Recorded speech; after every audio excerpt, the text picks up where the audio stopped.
If you got to shoot, shoot. Don't talk.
What is up, everybody? Hope you're having a good Monday evening.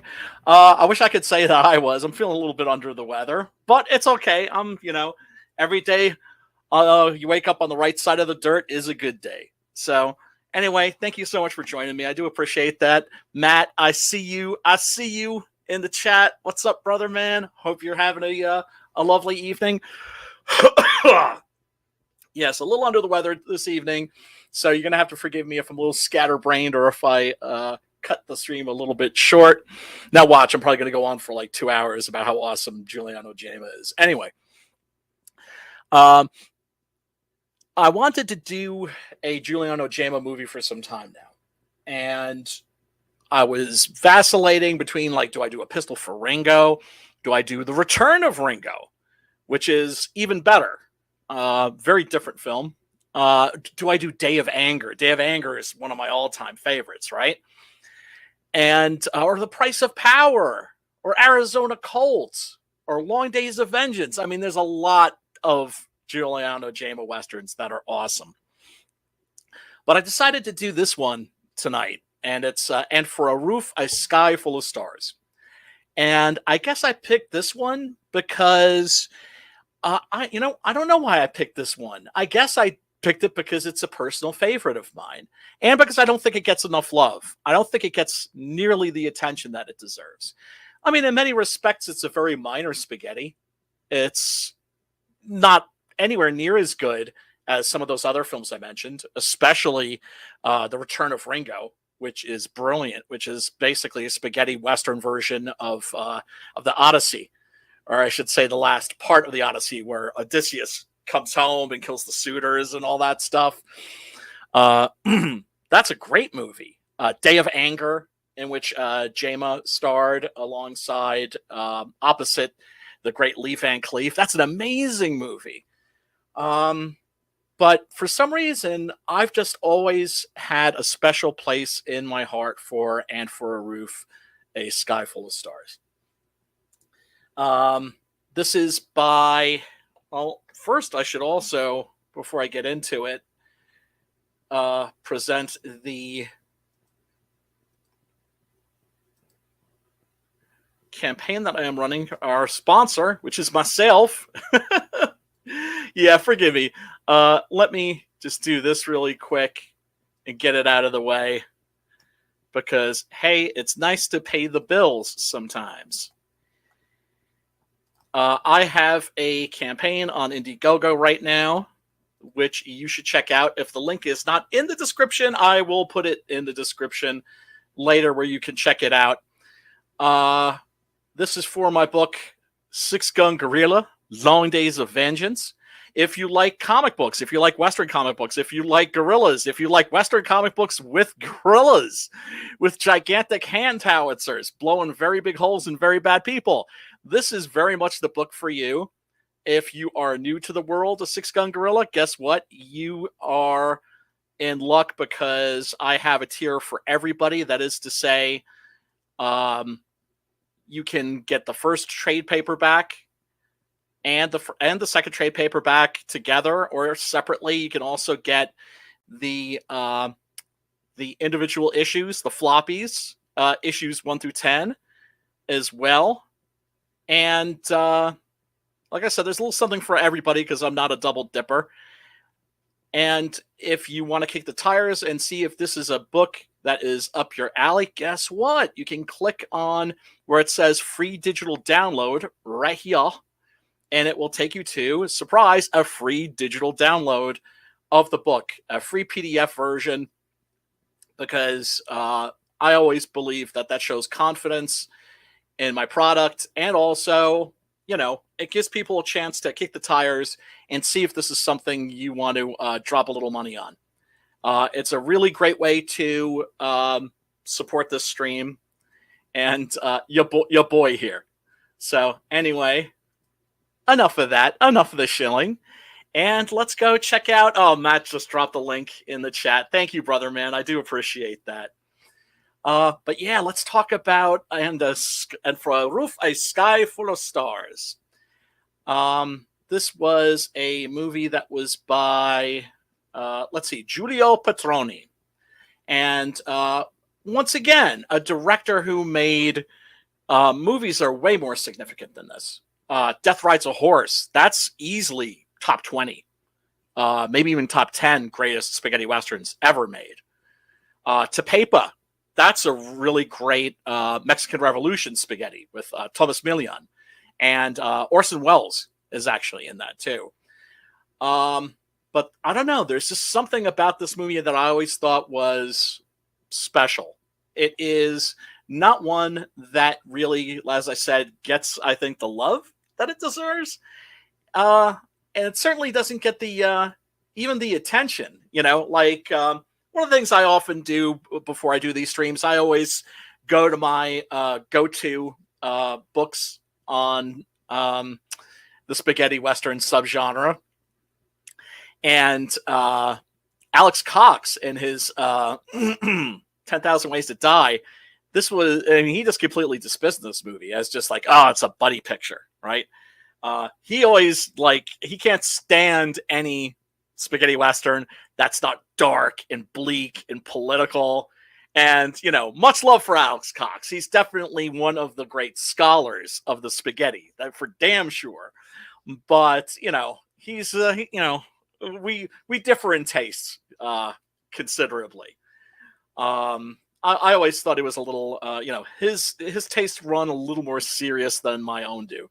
That is to say, like I said, for him, it's, you know, he's very fixated on the politics and all that stuff. And that's not to say that there isn't politics in the spaghetti westerns. Remember, these were made not too long after, you know, fascism in Italy, and a lot of the cruelty that you see in the spaghetti western is a kind of reflection of the cruelty that Italians experienced under fascism, under Mussolini, that piece of shit. And, you know, a lot of the filmmakers that went on to make these westerns were communists. That is to say, not fascist, because at a certain time in Italian history, you were pretty much either a fascist or a communist. But, yeah, you know, a lot of political undertones and even overtones in a lot of the spaghettis. Not like it is today with like mainstream, like woke Hollywood movies, mind you, where they're putting the cart before the horse, where it's not, they're taking the subtext and making it the text. Is what I'm saying is the spaghettis very often, if they have a political angle, it's the subtext. This doesn't have any political aspect to it at all.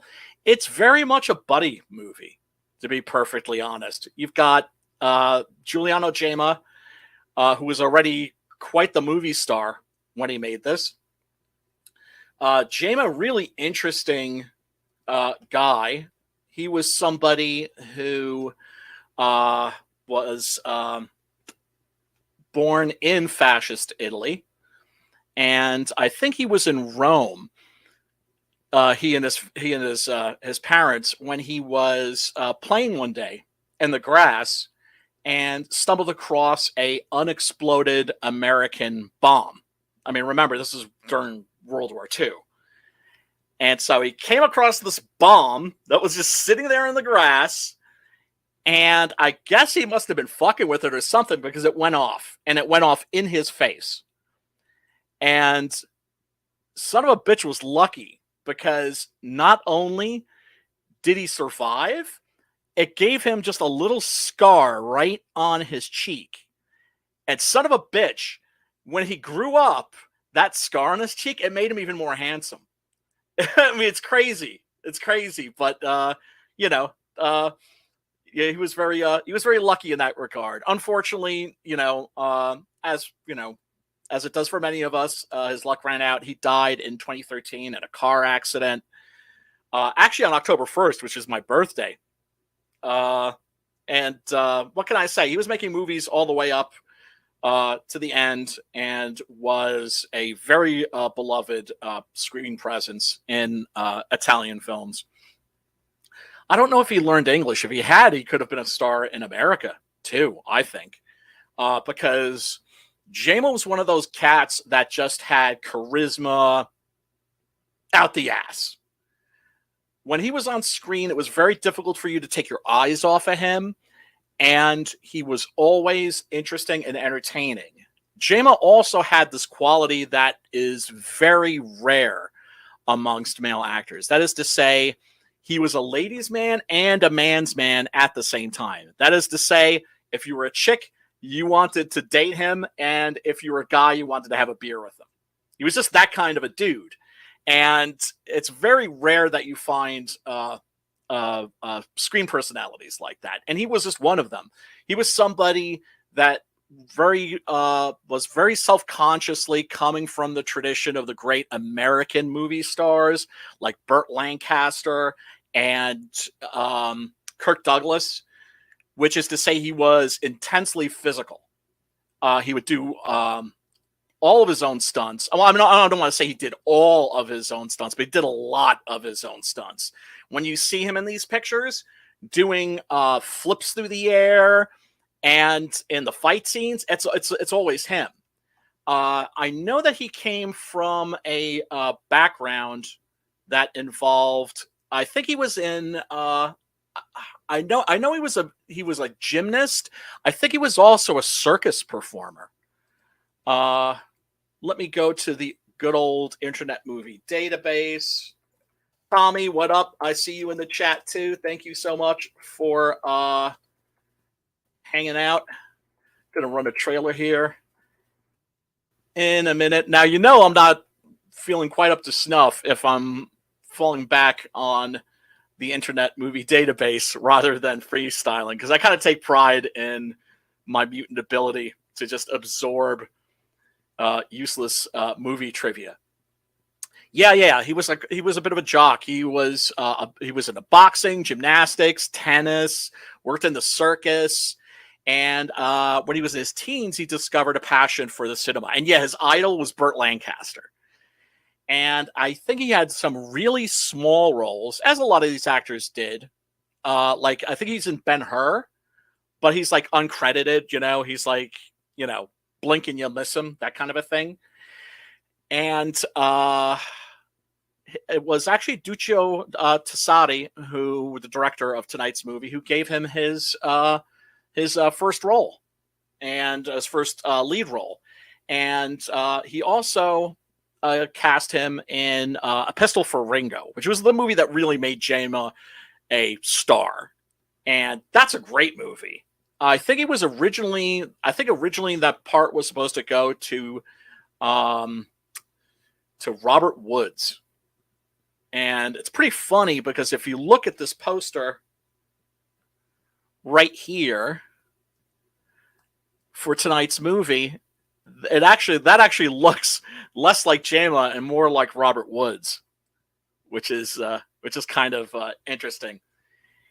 And what can I say? That movie catapulted him to stardom as it should have.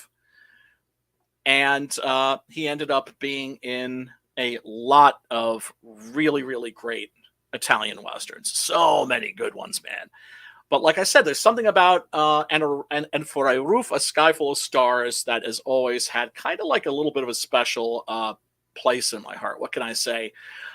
This is always a hard one to get a hold of. Now, not so much. I do believe that there is a Blu-ray version that's out there, but I think that that's a European release.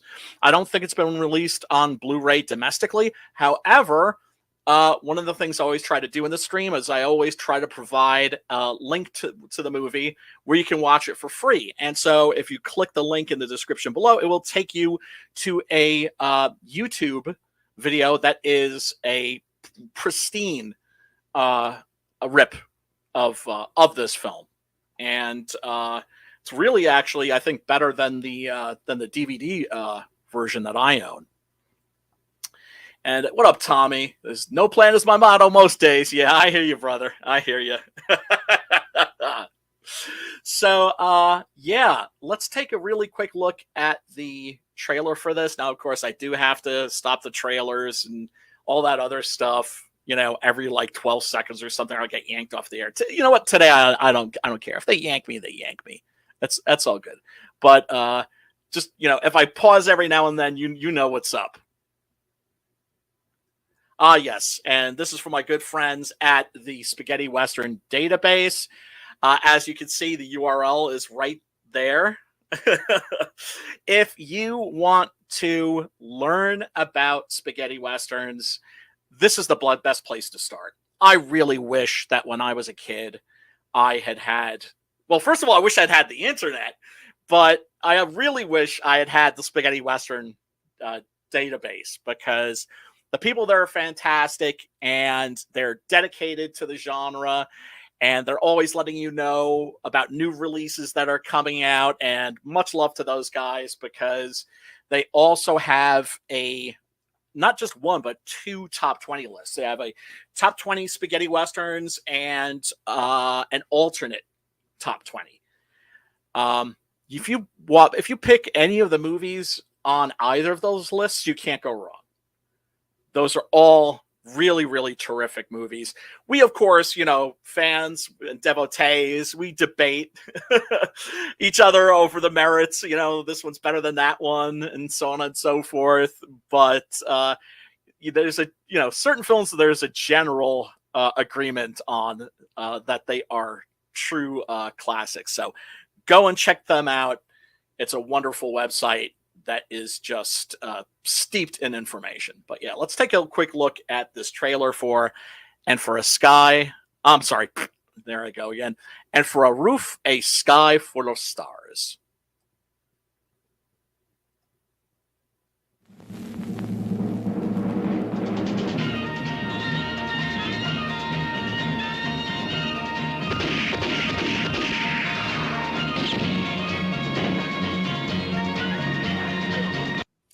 And there is the great Mario Adorf, who is Jama's co-star in this film.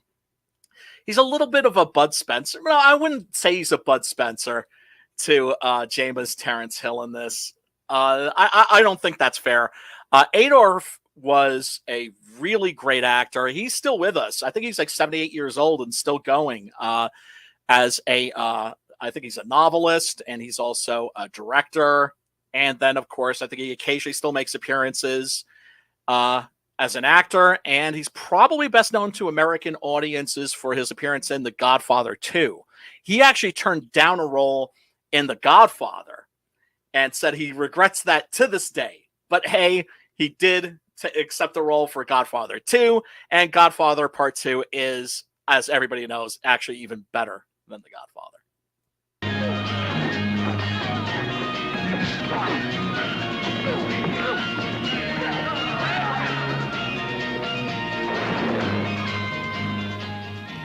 Allora, il malloppo è nascosto lì.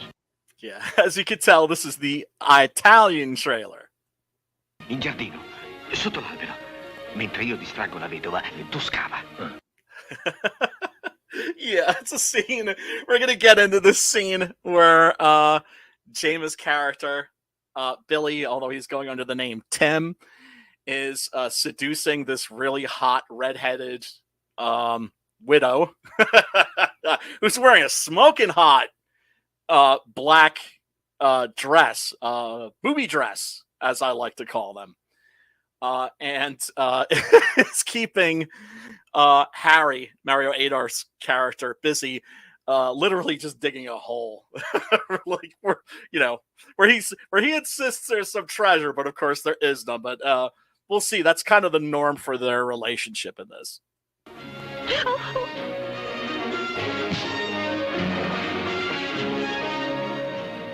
Uffa!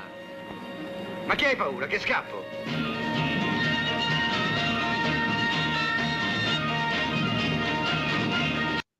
Yeah, one of the things that's really interesting about this movie is that although it's generally a comedy, it's really dark at actually a number of points. The opening into this, I think, is very dark, and the villains are really sadistic, leering sadists. And of course, if you love your spaghetti westerns, you know that the more sadistic the villains are, the better.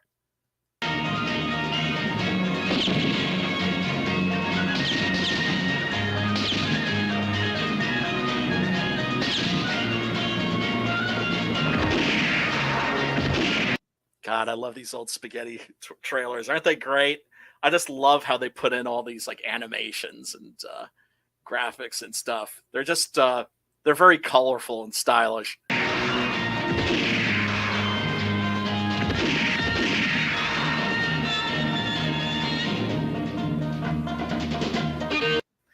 E per tetto un cielo di stelle. So yeah, that's and for a roof, a sky full of stars. Sai, Tim, se fossimo arrivati al nostro ranch te li avrei fatti anche allevare. Che cosa? I conigli. Yeah. And then, of course, one of the best things in this film is the score by the one, the only, the legendary, the iconic Ennio Morricone. And I really think that this is one of his best scores. Morricone at this point was very, very busy.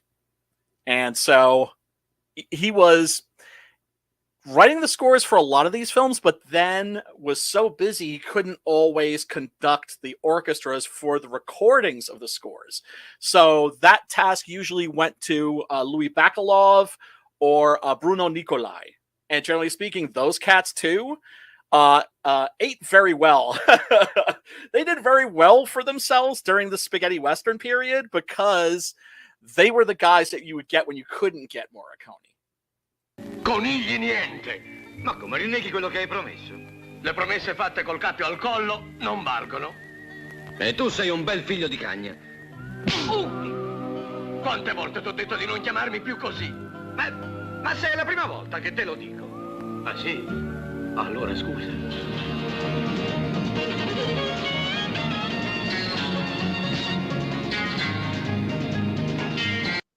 And of course, you get a lot of shots of stunning vistas in this. This, like most of the spaghetti westerns, was shot in lovely Almeria, Spain, which was usually the location that stood in for the American West in your average spaghetti western.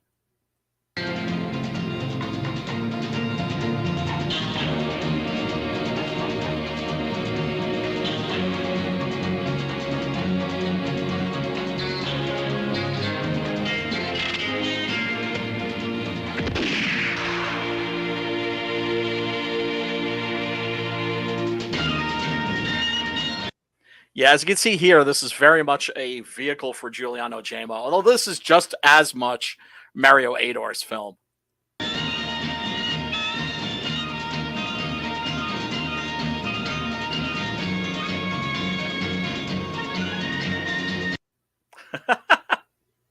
What up, Frankie?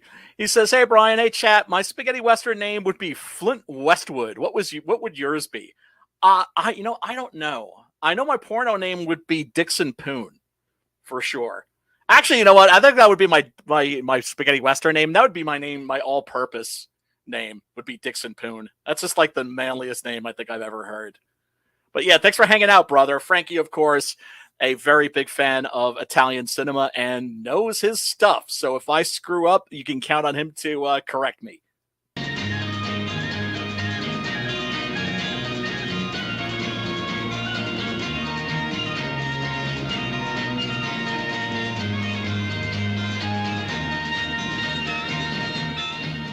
Si vive poco in questo paese senza pistola. Ah no, niente pistole per me. Yeah, there's Almeria, Spain. If you know it when you see it, if you're a spaghetti western fan. And yeah, it was actually, I believe it was Sergio Leone and Sergio Corbucci, who were, I think, on set for, I think it was the Colossus of Rhodes. It was some peplum that they were shooting in Spain. And it was actually Sergio Corbucci, who turned to Sergio Leone and said, and looked at the landscape and said, "You know what? We could probably make a western here." And that was actually the birth of the spaghetti western. Preferisco usare il cervello. C'è meno concorrenza.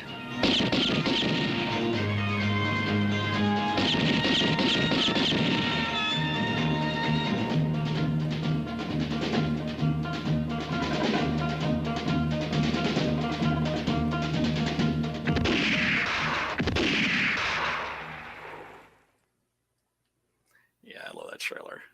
Yeah, that's great stuff. It's great stuff. Once again, thanks to the boys at the Spaghetti Western Movie Database for providing that. Like I said, go check that site out because you really can't do better when it comes to learning about these films. And, my goodness, if you're going to start exploring the genre, that top 20 and the alternate top 20 that they have, you absolutely cannot go wrong there. Let's see. Let's see some of the other posters here. Yeah, all emphasizing Jama. Understandably, I mean, the guy had, the matinee idol looks and, like I said, the charisma out the yin yang. Now, as I said, the beginning of this movie is actually really rather dark. It opens up with these folks riding across the desert in a stagecoach and a vicious gang on the hill overlooking the gully that they're passing through and deciding that they are going to ride down and kill everybody, which is exactly what they do. Try to remember the name of this actor here. I'm gonna have to look that up too, because like I said, not on my best today. The neurons aren't firing at maximum capacity, shall we say. Yes. This is Federico Boido as Roger Pratt. And Federico Boido is, if you don't know his name, you know his face if you've watched a lot of Italian movies. He had a lot of supporting roles, and very often not even supporting roles. He was often a guy that was almost in the background. I think he has a pretty substantial part in Mario Bava's Planet of the Vampires, which is one of my favorite movies. But very often, if you're watching a spaghetti western and you have a gang of vicious knife-throwing killers, he's one of them. He's one of those faces that always pops up. And I think this might actually be the largest part I've ever seen him in. Certainly, I think this is his biggest speaking part.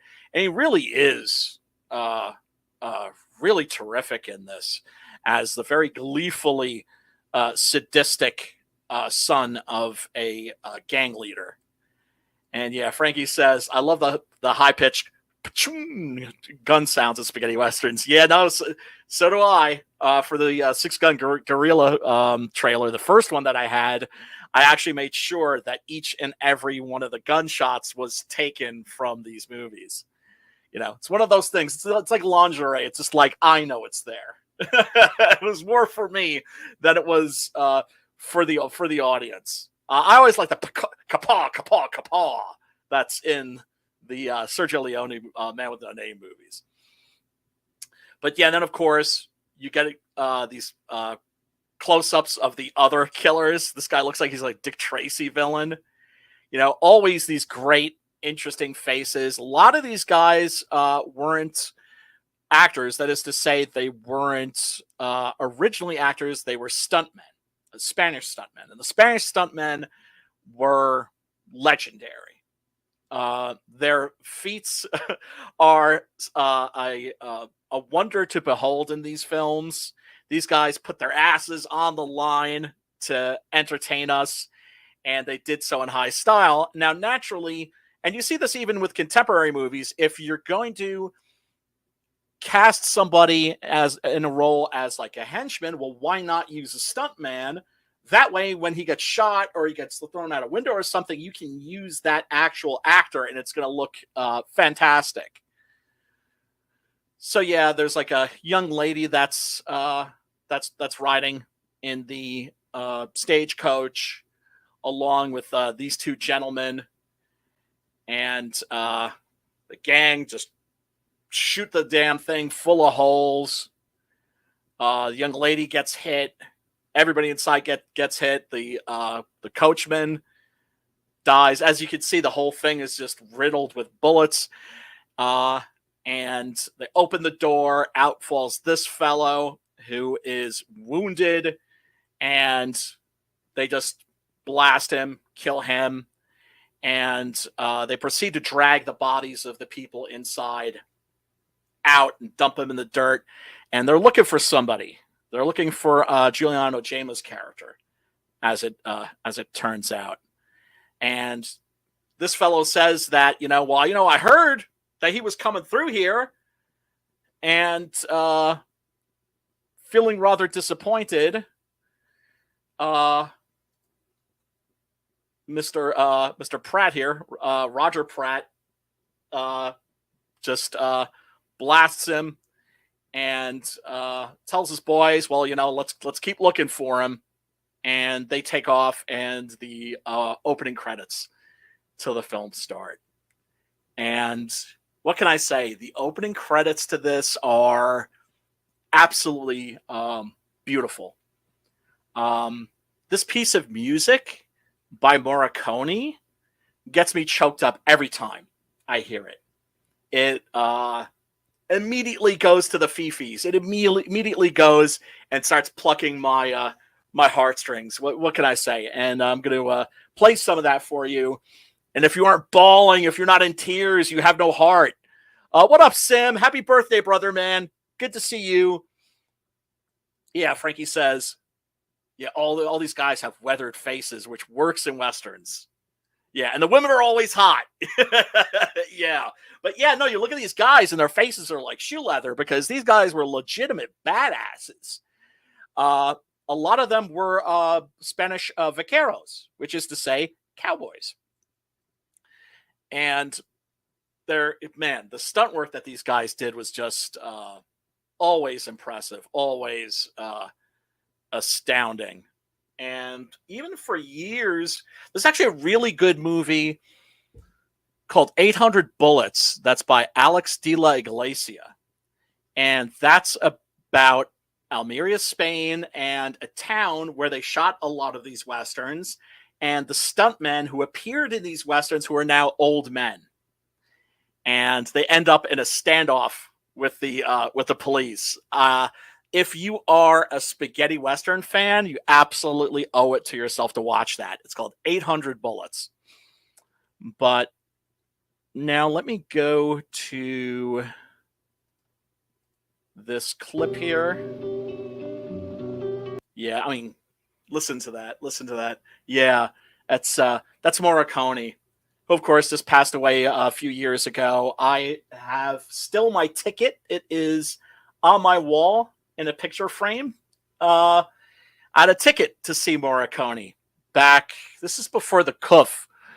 And yeah, he was playing at a auditorium in Brooklyn with a full orchestra, and I had a ticket to see Morricone. And he ended up not being able to make it because he slipped a disc in his back, and so couldn't make the show, understandably. And of course, I was heartbroken, as everybody else was that had a ticket to that show.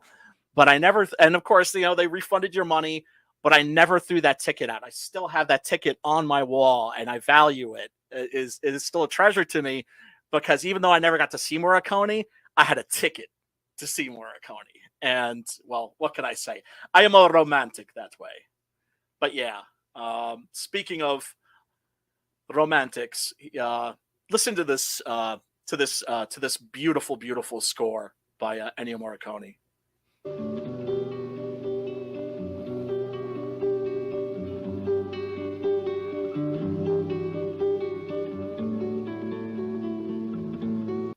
Now, of course, I have to pause it so he doesn't get yanked off the air. The fellow that you hear whistling here, I can't remember his name, but he is the guy that is the whistler. That is to say, all the whistling that you hear in the Ennio Morricone scores, it's all the same guy. And I remember, I think it was Mark Mothersbaugh, and this was in an article on Morricone. He said he was at a party, and that this guy was there, and he didn't speak a word of English. And so he was just sitting there, kind of, you know, sitting on his hands, feeling awkward, not being able to engage in any conversation because he didn't speak a lick of English. And Mothersbaugh found out who he was and went over to him and, you know, started trying to communicate with him, you know, and mentioned, like, you know, Morricone, and started imitating some of the music. And the guy caught on. And next thing you knew, he was just like strumming a guitar and whistling these classic themes. And yeah, it was. I just always love that story because it's an example of how music really is the universal language. It goes right past the brain, right to the heart.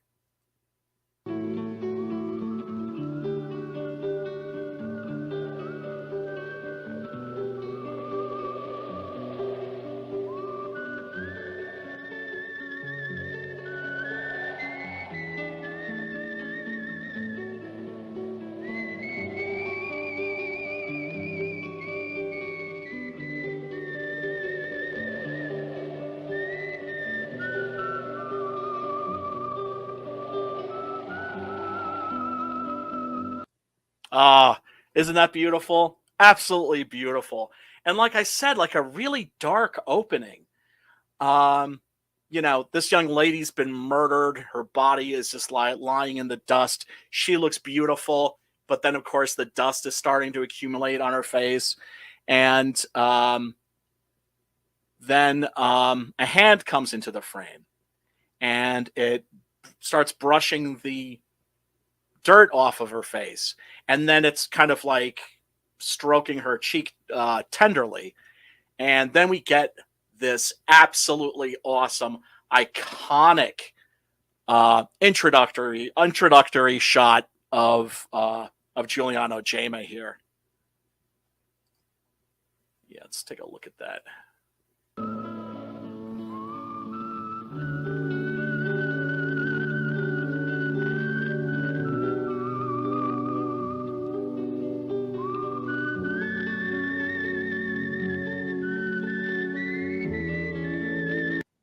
Yeah, this is such a great moment, and it's one of my favorite moments in all of the Gemma films, when his you know, you finally see his face when his hat comes up, and the expression that he has in his eyes, just the senselessness of this murder.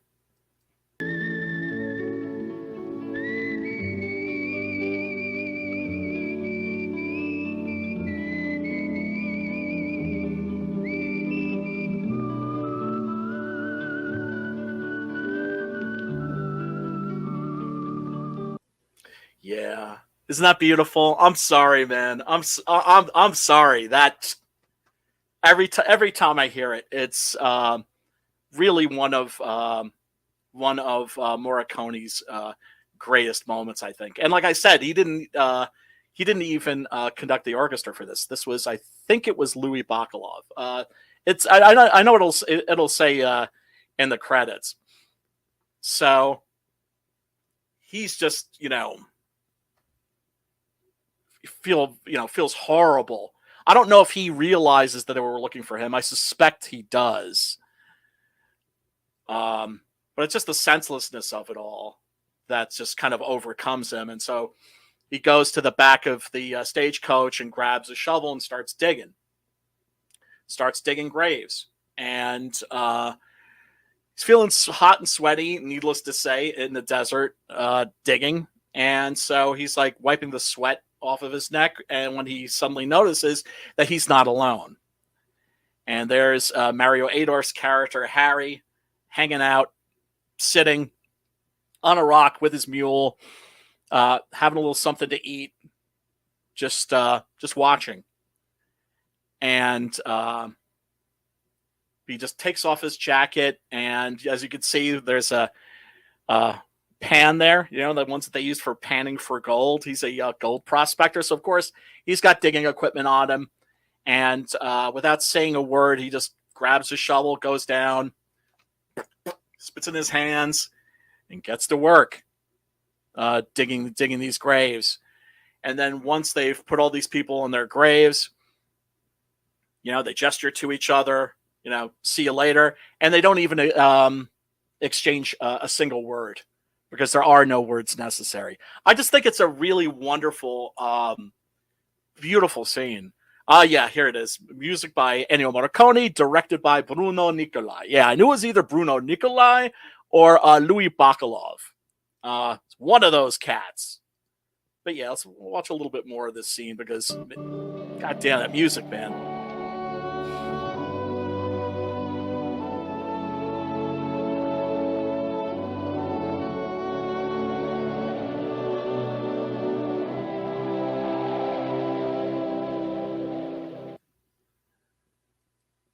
Yeah, like I said, he grabs a shovel, and I know, like I'm spending way too much time on this scene, but I just think it's one of my favorite openings in spaghetti western film history.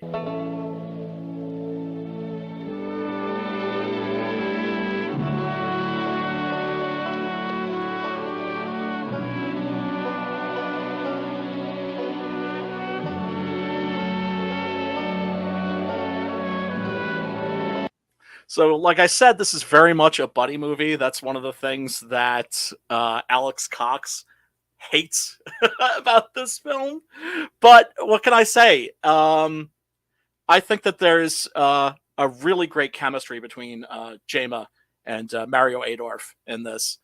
And, this usually when you have characters in a buddy movie meeting up for the first time, their interaction is usually they either start fighting or they're somewhat adversarial or there's something funny going on. And in this, it's just something that's terribly sad and tragic.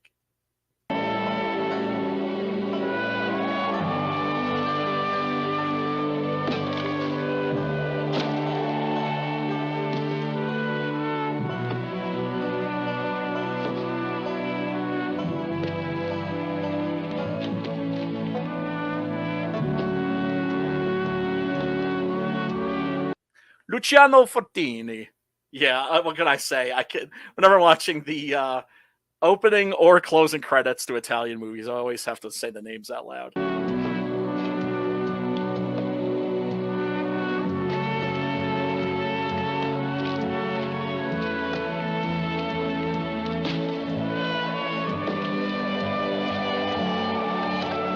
Yeah, and I think this is just lovely. They don't even exchange a single solitary word because there's really nothing to be said.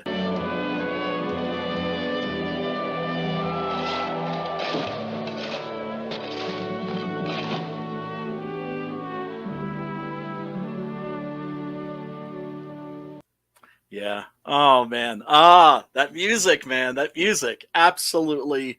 I think one of Morricone's finest moments. And like I said, Morricone naturally scored. I want to say hundreds of these movies, not hundreds for sure, but dozens. Yeah, yeah, without a doubt. He was the guy, the go-to guy after Fistful of Dollars came out. And interesting thing too was originally he wasn't supposed to score Fistful of Dollars. He actually applied for the job and was turned down by Sergio Leone because Sergio Leone had heard another score that he did and wasn't terribly fond of it. And but he agreed to meet with Morricone because Morricone was, hey, come over to my house and we'll talk about it. Anyway, and Morricone greeted him very, very warmly, and Leone was just like, wait, do I know you? And Morricone was like, yeah, here, check it out. And he went and he found a photograph of the two of them when they were in third grade. So they'd been friends as children, but he didn't recognize this old friend. But Morricone, remembered him and remembered his name. And that started, of course, that great collaboration between artists, Morricone and Leone, where, it's interesting that Morricone at first had to lobby to get the job for Fistful of Dollars. And after that, they were full-blown collaborators, where you can't imagine Leone's films without the Morricone scores. And Leone would actually allow Morricone to write the scores before he shot the films. Because, the way it's traditionally done in cinema is the movie is shot and then the composer comes in and puts the music to the movie. This was the other way around. Morricone would read the screenplay, then he'd write the music, and then Leone would shoot the film to match Morricone's music. And what can I say? The result naturally was pure, unadulterated magic. So then we see your typical Western town, and the saloon and the hoe house are not busy, but they're getting ready because rush hour is about to begin. And in comes a tsunami of cowboys. Now, this was something that did most definitely happen. The early spaghettis, they weren't very good when it came to period detail, but the later ones were actually very good when it came to that sort of a thing. And they did do their research, and they knew about the Old West. And so you had these cowboys that were out on the trail in some cases for 6 months, just busting their asses, no chicks anywhere. Every day you're just looking at another guy's freaking hairy ass, So when finally those months would be over, they would finish the trail. They would deliver, the heads of cattle, whatever it was. They would just go into the town and just go nuts and just blow like every dollar they had on booze and prostitutes and gambling. And naturally, that was an important part of the frontier economy, as it was. And I just love how aggressive these guys are. Then these two dudes start fighting over one of the prostitutes, and the madam comes in and just grabs them both and bangs their heads together and just like shoves them out the door, and just smacks her hands clean. It's very Italian. Oh man! Of course, the booby dresses. What can I say? I love the booby dresses. And so Harry, that's Mario Ador's character, he's playing cards with these guys. And then Tim, as he's calling himself, Giuliano Gemma's character, comes in and is letting him know, like, hey, this guy opposite you is he's cheating. He's got an ace up his sleeve. And the guy's just like, yeah, like, really? Yeah, that's, if you want to make that accusation, he takes out his gun, and then Tim, opens his coat and is just like, I'm not packing heat. You can't shoot me. You'll swing for sure if you do, because I'm an unarmed man. And what happens is that when the guy is he's just like, well, here, arm yourself. He throws out a Derringer, and sure enough, the ace up his sleeve literally falls out as he's doing that. And next thing you know, you've got your classic spaghetti western barroom brawl. By all accounts, the stuntmen and the cast on these movies had an absolute blast. Anybody that's ever worked on a western, especially the actors, will tell you it's the most fun they ever had making a movie. And of course, as I've mentioned many times before, making a movie in Italy, as Eli Wallach told Henry Fonda, the most fun you'll ever have making a movie. So it's like, not only you're having fun making a movie because you're making a movie with the Italians back then, you're making a freaking western. And there's a real sense of fun in these films that really, really comes across. So you've got the knockdown, drag-out brawl.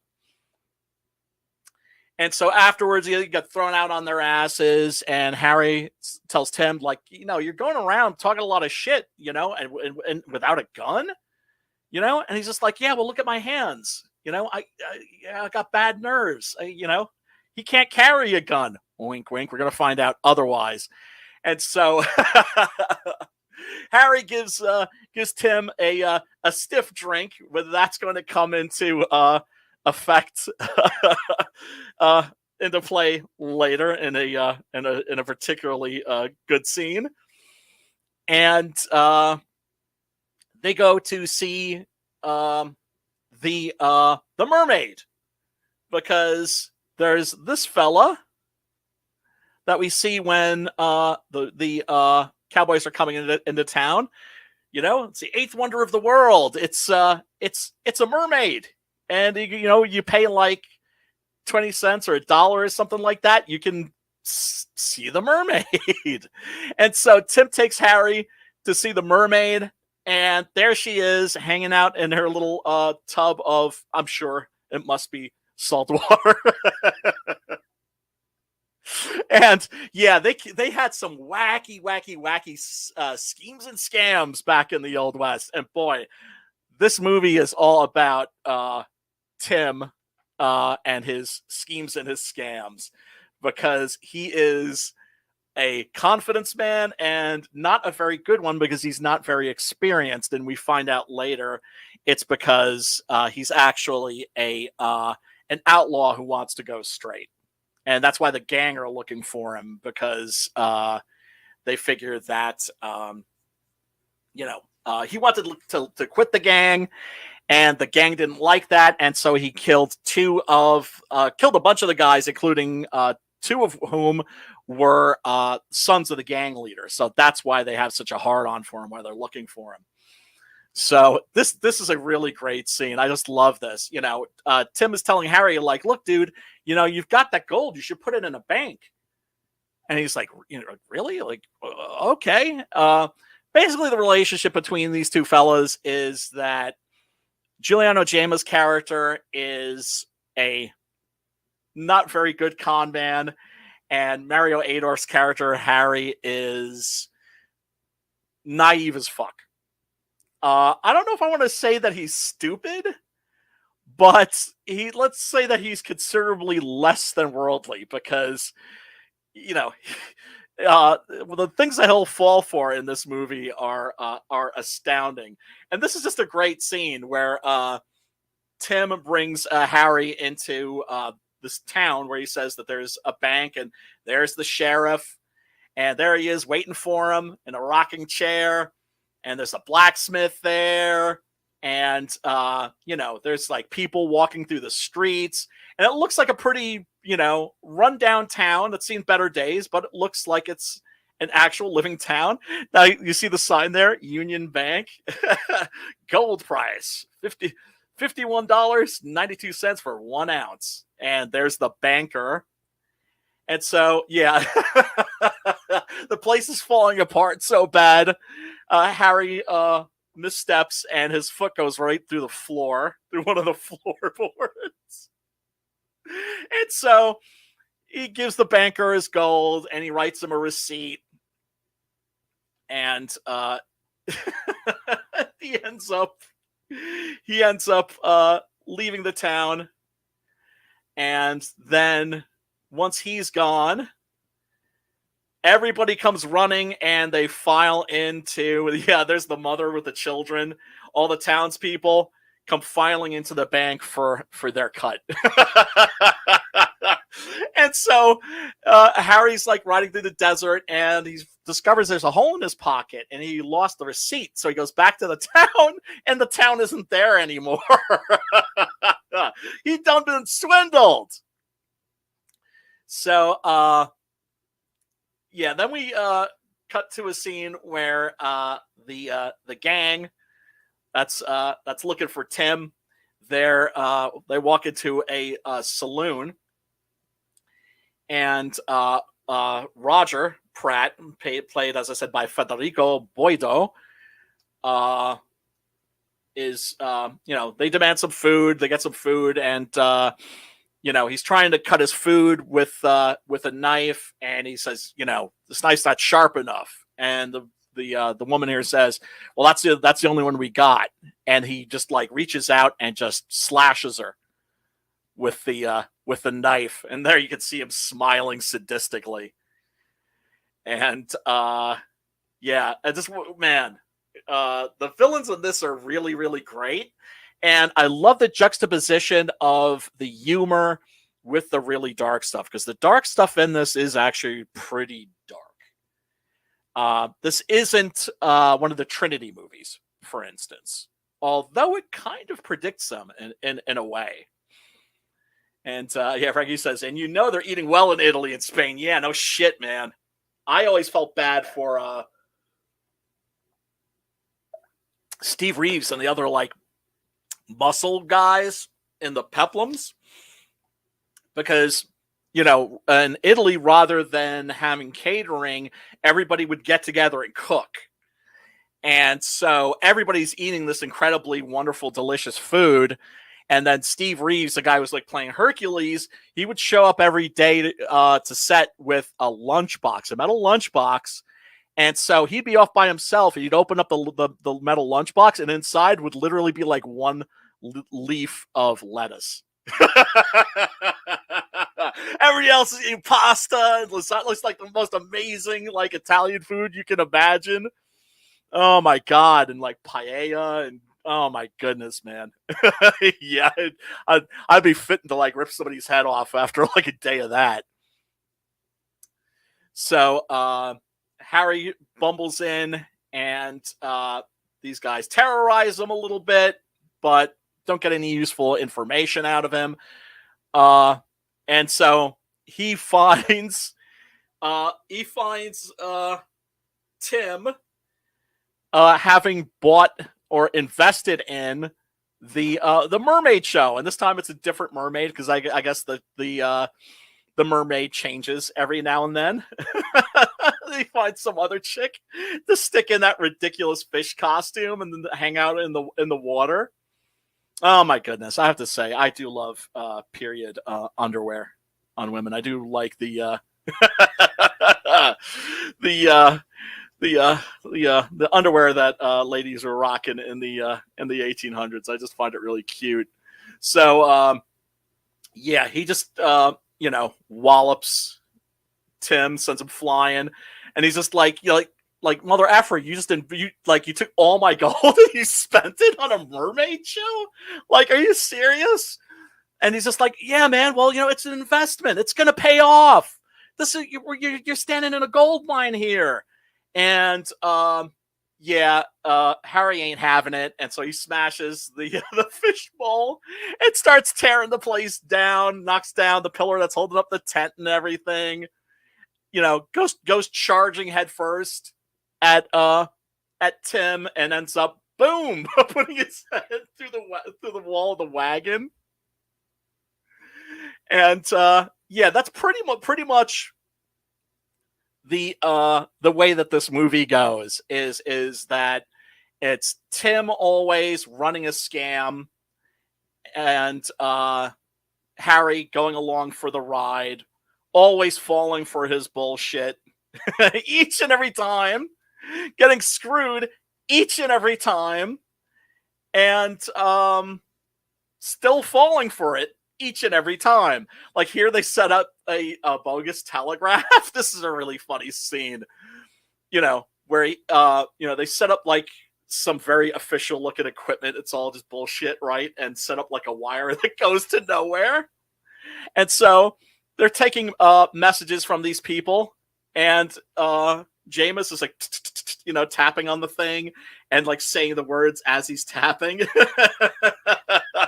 So people are talking to the relatives on the other side of the country, and one of them wants to send a message to the president. He's like, we could do that. And then these guys discover that the wire is just not connected to anything. And then the gang shows up, so of course they end up having to take off, but not before Jama does a little dances a jig, and he does like this funny dance where he's like kicking his legs out. I don't know. You just have to see it. And later on, they escape from the gang by falling in with a funeral procession. And so, Jama's walking along, his hat off, acting like he knew, the deceased, and notices that the widow is a smoking hot redhead. Now look at this. This is what I'm talking about right here. You see the scar right there under his left eye? That's the scar from the bomb that went off in his face when he was a kid. Son of a bitch, it made him even better looking. It's like, what the hell? But, so, one of my favorite, being a big Western fan, also being a big comic book fan, being a big fan of Western comics, man, one of the characters I would have loved to have seen Jama play would have been Batlash. And there is something about this character that is very Batlash-like. For those of you that aren't familiar with Batlash, he was like a womanizer and a dandy, and of course a great pistolero, but just always getting into trouble, like a very comic character. Although some of those comics could get pretty dark too. There's one in particular where he's like trying to save this little girl and he fails. It's just absolutely heartbreaking. It's like Sergio Aragonés, actually, who most of you would remember from Mad Magazine, created the Batlash character. But like I said, he ended up not making any movies in America, which is a real shame, because I think he could have been a huge star here. I don't know if he learned English or not, but yeah, this is a pretty funny scene where like he's having some turkey with the widow and he's just like jamming his yam with food, and she's wearing like a very booby black dress. Look, people wonder like why I was in the 90s like New York City goth scene. That's why, right there. What can I say, man? What can you do when she's dressed in black? And smoking hot. So he's enjoying a little horizontal refreshment with her, while Mario Adorf, Harry, is off digging a hole looking for the treasure that her husband supposedly stashed. But then he finds out from these folks that the guy was crippled since childhood from falling off a horse, and that he wasn't an outlaw, that was total bullshit. So he goes crashing through the window. Oh yeah, they're the undies once again. What can I say, man? I know. Call me crazy. I think the 1800s undies were kind of hot. Were kind of cute. And then they end up in jail. Yeah, and it's pretty much rinse, wash, and repeat. I mentioned a bottle of hooch that Harry had. He ends up using it for... He looks so stupid in that hood. Oh, man. And yeah, he's like, it's flammable, so he's using it for a fire breathing act. And he sets the hood on fire. Oh man, it looks like Cecil joined the Mentors right there. That's what that looks like. He sets the place on fire and it burns down. And then they end up running afoul of the gang. The gang finally catch them, and they're about to hang Harry. And he's ready to go. And then you see some of that trademark Giuliano Gemma gymnastics and stunt work. He just does a mule kick here. I'm flying through the air there. Boom! Kicks the gun out of this dude's hand. And yeah, that's not a stuntman there. That is Gemma himself. Who, like I said, could do flips through the air and that sort of thing. I mean, when he was doing flips, obviously he was bouncing off of like a trampoline or something, but that was never a stuntman. That was always him. The guy was like a true movie star. Catches the pistol, shoots the rope, shoots the bad guys. The main guy, of course, he gets away. And then finally we learn the truth about Tim. Tim is actually Billy. That is to say, a outlaw that has been Billy Boy is actually the. I thought it was Billy Boyd, but I'm looking at the Internet Movie Database page here, and yeah, it's Billy Boy, aka Tim Hawkins, and he says the reason why he never uses a gun is because when he does use a gun, he leaves behind a very telltale mark. Right, and that telltale mark he points out to Harry is that every single shot, right in the forehead, like dead center. It's like he can't help himself. Yeah, and then they come to the ranch that Harry has been bequeathed by his father. It's a mess. They end up, of course, fixing it up, but naturally, things run awry. Let me show another clip of this before I peace out for the evening. Like I said, link is below in the description. Check it out. I really love this movie. It's not the best spaghetti western you've ever seen. It's not even the best Giuliano Gemma movie, but it is, I think, one that deserves more attention and more love for sure. Actually, I don't think I have another clip here. Okay, no, that's all right.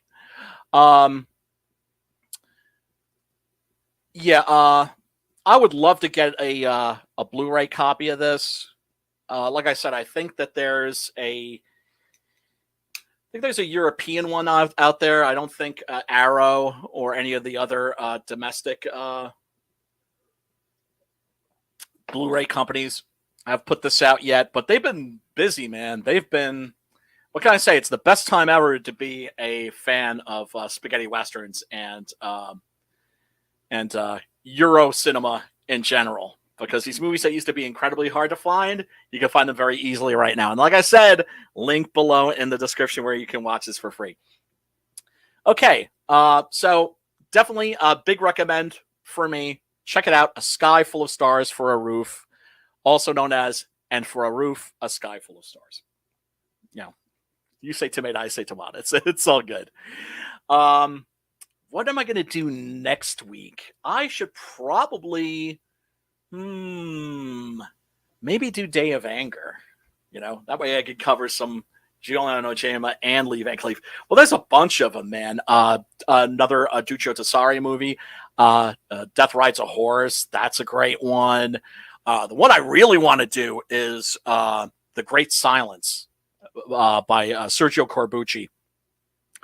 I don't think that's on Tubi or Peacock or any of the other streaming services. I'll see if I can find a copy of that on YouTube. On the YouTubes.